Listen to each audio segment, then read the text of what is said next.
Hey friends, I'm so excited because this has been the hottest of topics amongst my friends, and maybe it's a topic that you and your friends have discussed too. Today we're going to discuss, should Christians be poor? And does God promise you health, wealth, and prosperity if you're a believer? If you don't know me, I'm a lemon. I am a Christian mentor. I, help women with their theology, and it's super rewarding. I love what I do. This topic has just it's been hot amongst my friends. It has been just a constant source of conversation for us, especially because we're all in business. We all come from different schools of thought. We all come from different experiences. And so this, to me, is a super hot topic and something that we really need to be discussing on a regular basis. So, do Christians need to be poor? No. No, they do not. The Bible does not say that you have to be poor to be right with God. It doesn't say that. What it does say is that a love of money is evil, a love of money. It also says you cannot serve two masters, right? We can't do that. And so you have to decide, right? Are you serving money or are you serving God?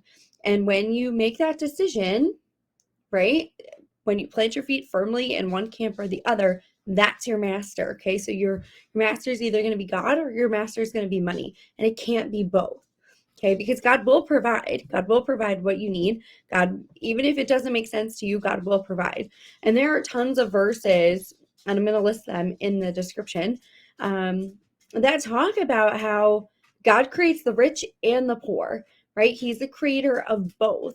And so there's no, and I think people in the prosperity gospel sort of miss this situation. Like there are rich people and there are poor people, and you can work hard, you can have a bad investment, right? You can fluctuate between the two, but the gospel never says to be right with God you have to be poor, and the gospel never says that in order to if you're a Christian, it's like an instant lottery winning, right? That's not what the gospel says.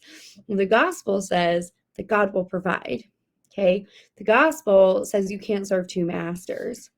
The gospel also says that we're supposed to use our talents, right? The parable of the talents. Are we going to bury our talents or are we going to use them? And there's nothing wrong, right? I'm going to drop another verse too about how providing a service for people, right? The gospel says you should be provided for. If you are providing for others, if you are performing a service for others, you should be provided for. Okay. So the gospel never says you have to be poor to be a Christian. The gospel also never promises you health, wealth, and prosperity either.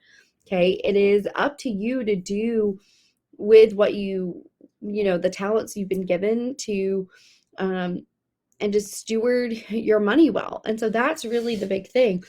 I think when Christians think about this idea of I have to be poor to be a Christian, that's not true. Think about how different our world would look is if instead of funding places like Planned Parenthood, instead of funding organizations that we don't agree with, right? Instead of giving a ton of money to Disney, right? There's a big controversy right now because the new Toy Story movie, the Buzz Lightyear movie, has a same-sex kiss in it.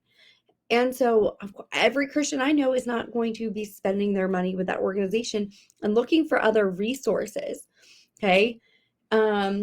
Think about mission trips. Those all have to be funded with money. Money has to fund them. The building fund at your church has to be funded with money. Okay. Money is not the problem. The problem is, what is your intention with the money that God gives you? What are you doing with the money that God has asked you to steward? How are you changing the world with the finances God has given you? Okay, so for me, prime example, the finances that we get, we donate to our church. We donate to our church's building fund.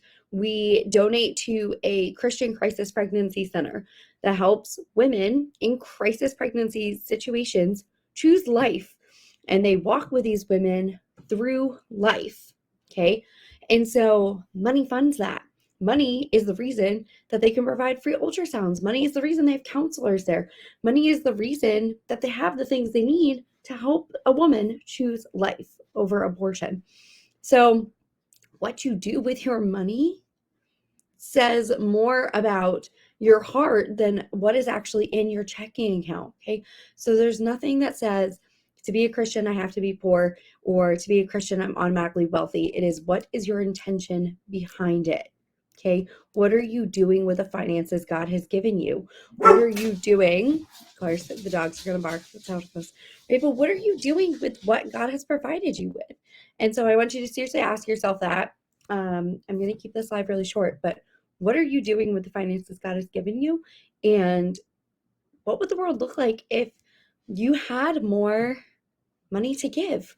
What if you had more money to fund your favorite nonprofit? What if you had the money to fund a missionary? What if you could make a big donation to your church's building fund, or to, something that your church is doing, your community is doing, something that aligns with what God is saying? What if you could make the donation to that organization that you really want to, that aligns biblically? What would the world look like if all the Christians were doing this? What would our world look like if we stopped putting money into these worldly organizations, these worldly businesses, and started putting it into places that God is showing up and that align with biblical principles? So if you're struggling with money mindset, I have friends who, there's a really great Christian community that I'm a part of, and we talk about money mindset all the time and what it means to have kingdom finances. I've been going through it myself, just working on my kingdom finances, and what does it mean to steward the money that God has given me well? What does it mean to do things the way God would want me to? Because at the end of the day, I'm going to have to stand before God and make an account of what I did with everything He gave me, and that includes my finances. What did I do with it? What did I do with the things God provided me with? Okay, so I want you to ask yourself those questions today. Again, if you're struggling with a money mindset issue and what it means to be a good steward of the finances God has given you, then comment below. I want to talk to you, because you don't have to be poor to be a Christian, and God does not promise you health, wealth, and prosperity just for being a Christian either.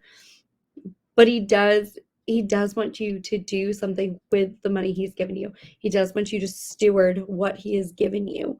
And so how are you stewarding what He's given you? How are you impacting the kingdom with what God has given you? So I can't wait to talk to you soon. And until next time, bye friends.